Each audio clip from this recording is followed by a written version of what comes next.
महाकुंभ प्रयागराज की 3 बड़ी घटनाएं। 19 जनवरी को 20 शिविरों में आगजनी। 29 जनवरी श्रद्धालुओं में भगदड़ मची।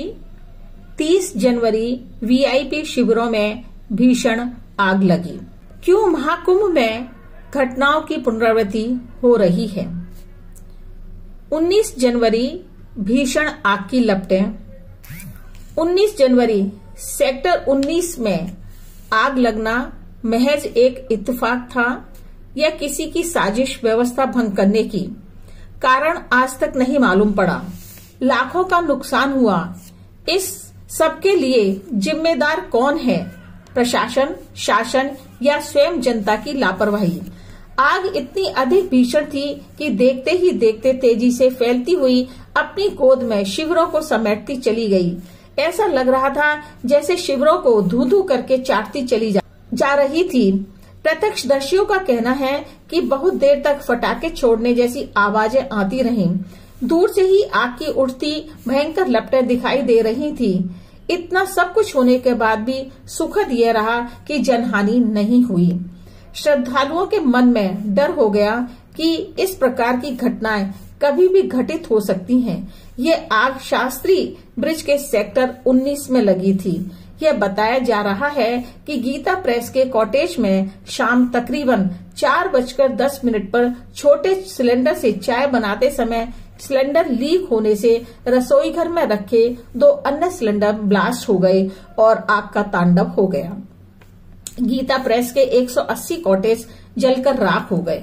12 फायर ब्रिगेड की गाड़ियों की कड़ी मेहनत करने के बाद करीब 1 घंटा यानी 5:15 बजे कंट्रोल हो पाया। इतनी भयंकर आग की कल्पना करके देखिए कि उस समय वहां का मंजर कैसा होगा। आग कितनी भीषण होगी। उसकी तपस ने न जाने कितने लोगों को झुलसाया होगा। श्रद्धालु अपने सामान को आग की भेंट चढ़ते देखते रहे होंगे। लगभग 500 श्रद्धालुओं को आग की चपेट में जाने से बचाया गया। मुख्यमंत्री योगी आदित्यनाथ जी ने बताया कि कुशल फायर ब्रिगेड, HDRF तथा SDRF ने समय रहते बिना जनहानि के आग को नियंत्रण में कर लिया, अन्यथा न जाने कितनी जनहानि होती। 29 जनवरी महाकुंभ में भगदड़ क्यों मची? कारण 29 जनवरी दिन मौनी अमावस्या। 10 करोड़ लोगों का गंगा में डुबकी लगाने की आशा रातों रात नहीं हुई थी, बल्कि पहले से ही इस बात का सभी को ज्ञान था। प्रशासन एवं शासन इस बात से अच्छी तरह जानकार थे। मकर संक्रांति के अमृत स्नान पर आए श्रद्धालुओं को देखकर इस बात की उम्मीद की जा रही थी कि मौनी अमावस्या अमृत स्नान और भी बड़ा होगा। बहुत ज्यादा संख्या में श्रद्धालु पहुंचेंगे। तब सवाल यह है कि तदनुसार प्रबंध क्यों नहीं किए गए? क्यों प्रशासन चादर ओढ़कर सोता रहा? श्रद्धालु मरते रहे। क्यों शासन व्यवस्था फेल हुई? श्रद्धालु पवित्र जल में शरीर धोने के लिए आए थे, गए अपनी जान से हाथ धोकर। महाकुंभ के सबसे बड़े अमृत स्नान मौनी अमावस्या के मौके पर संगम नोज पर भगदड़ मच गई। न जाने कितनी जाने गईं, अपने अपनों से बिछुड़ गए, जबकि दूसरी तरफ प्रशासन एवं पुलिस अपनी सुचारू व्यवस्था के झंडे गाड़ रहे थे। तो फिर इतनी बड़ी चूक कैसे हुई? किस स्तर पर हुई? क्यों हुई? महाकुंभ में अनगिनत लोगों की मौत, एम्बुलेंस ढोती रही लगातार लाशों का ढेर, असहनीय रोंगटे खड़ा करने वाला दृश्य है, जहां अपनों को तलाशती तरसती बेबस झरझर आंसुओं को बहाती आंखें, अपनों की खबर सुनने, एक झलक पाने को निहारती आंखें। मौतों को देख लोग बदहवास हो गए। संगम पर वो भयावह मंजर, जमीन पर पड़े श्रद्धालु कुछ घायल और कुछ अपनों से दूर चले गए। एक एक करके गुजरती हुई एम्बुलेंस की सीने को चीरती आवाजें, चारों तरफ कोलाहल। अपनों को सुरक्षित पाने के लिए भगवान से प्रार्थना करते हाथ देखकर मन दहशत में बैठ गए। आखिर ये भगदड़ क्यों हुई?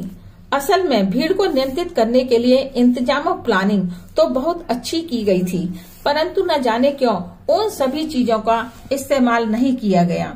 जैसे महाकुंभ की भीड़ को नियंत्रित करने के लिए 84 होल्डिंग्स बनाए गए थे, पर उनका उपयोग नहीं किया गया। मंगलवार यानी 28 जनवरी रात श्रद्धालु काली मार्ग, पार्किंग और अन्य जगहों पर बैठे हुए थे। पुलिस ने उनको वहां से उठाकर रात को ही संगम की तरफ भेजना शुरू कर दिया। भीड़ 9 बजे से ही एकत्रित होने लगी, जिसके कारण नियंत्रण खो बैठी और भगदड़ मच गई। स्नान के लिए बनाया गया वन वे प्लान फेल हो गया।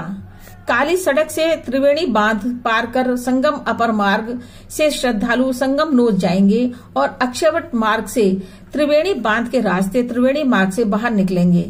ऐसा प्लान तैयार किया गया था, लेकिन अक्षयवट मार्ग पर बहुत कम लोग और संगम अपर मार्ग पर बहुत अधिक व्यक्ति एकत्रित हो गए थे, जो भगदड़ का कारण बना। व्यवस्था सुचारू रूप से चलाने के लिए 30 पांटून पुल बनाए गए, परंतु 12-13 हमेशा ही बंद रखे गए, पता नहीं क्यों। महाकुंभ व्यवस्था ठीक प्रकार चल सके, इसके लिए सड़कों को चौड़ा किया गया। मेन मार्ग पर बैरिकेडिंग भी की गई, जिससे श्रद्धालुओं को ज्यादा चलना पड़े। चलने के कारण हुई थकान को उतारने के लिए वह संगम पर पहुंचकर वहां पर बैठ गए और धीरे धीरे करके भीड़ का हुजूम इकट्ठा हो गया। बचाव एवं राहत कार्यों के लिए प्रशासन ने तमाम बल तैनात कर रखी थी, लेकिन गलती क्या की, इनको अलग अलग स्थानों पर इकट्ठा न करके एक ही स्थान पर सेक्टर 10 में CISF को ठहराया। जब रात को भगदड़ मची तब CISF को बुलाया गया, लेकिन सेक्टर 10 से सेक्टर 3 तक पहुंचने में CISF को बहुत अधिक समय लगा। भीड़ पहले से ही इकट्ठा थी और भगदड़ मच गई। कुछ लोगों का कहना है कि भगदड़ मचने का एक कारण श्रद्धालुओं का अमृत स्नान ब्रह्म मुहूर्त में करना था। अखाड़ों का अमृत स्नान भी देखने की लालसा थी। भीड़ अधिक होने के कारण बैरिकेडिंग पर लोग चढ़ गए और भगदड़ मच गई, घटना हो गई। यद्यपि हमारे मुख्यमंत्री योगी आदित्यनाथ जी ने इन घटनाओं पर गहरा दुख व्यक्त करते हुए हताहत हुए परिवारों को 25-25 लाख रुपए देने की बात कही है और महाकुंभ में चल रहे सभी सांस्कृतिक कार्यक्रम को 5 फरवरी तक के लिए रद्द कर दिया गया है। 30 जनवरी आग का भीषण तांडव। महाकुंभ में अवैध स्थिति प्रशासन की नाक के नीचे। प्रयागराज महाकुंभ में हादसे दुर्घटनाएं रुकने का नाम नहीं ले रहे हैं। एक के बाद एक घटना रूप ले सामने आ रही है। मौनी अमावस्या पर बुरा हाल देखने को आया। कई जगहों पर भगदड़ मच गई आग लगने के कारण। मौनी अमावस्या पर संगम में आए श्रद्धालुओं की भीड़ मेला क्षेत्र से पूरी तरह वापस भी नहीं जा पाई थी कि 30 जनवरी को पुनः दोपहर करीब 1:45 बजे भीषण आग का तांडव देखने सुनने में आया।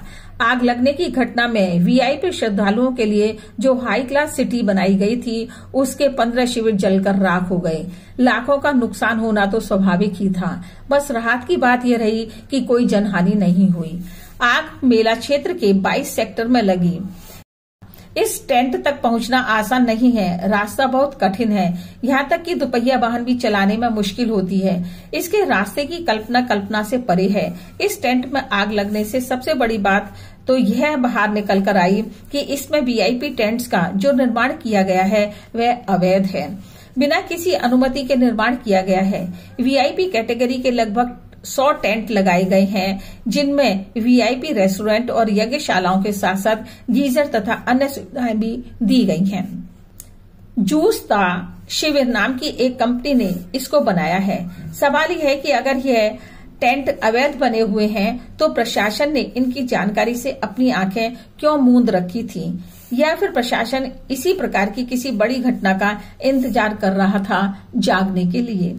महाकुंभ में दूसरी बार भीषण आग, अनेकों टेंटों का जलकर राख होना, लाखों का नुकसान होता, भीषण आग के कारण अफरा तफरी मचना संदेश देता है कि जनता और उसकी जान, उसके पैसे की कोई कीमत नहीं है। सूचना मिलते ही फायर ब्रिगेडों का पहुंचना घटना स्थल पर। यह आग महाकुंभ के सेक्टर 22 में झूली इलाके के छठनाग घाट के पास स्थित नागेश्वर मंडाल में लगी।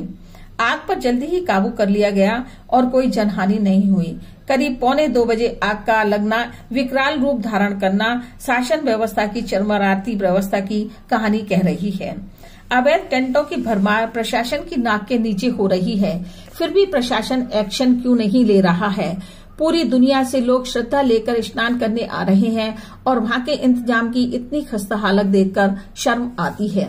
हम अपनी व्यवस्था की तारीफ करते नहीं थक रहे हैं, पर वास्तविकता क्या है सभी अवगत हैं। कह रहे हैं कि मौनी अमावस्या के स्नान वाले दिन भारत बड़े बड़े देशों से आगे निकल गया, जहां पर एक दिन में इतनी अधिक व्यक्ति पहुंच गई।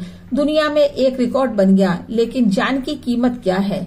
160 करोड़ की जनसंख्या में 10-20 हजार व्यक्ति मर भी जाएं तो क्या फर्क पड़ता है, क्योंकि जनता की जान सस्ती है।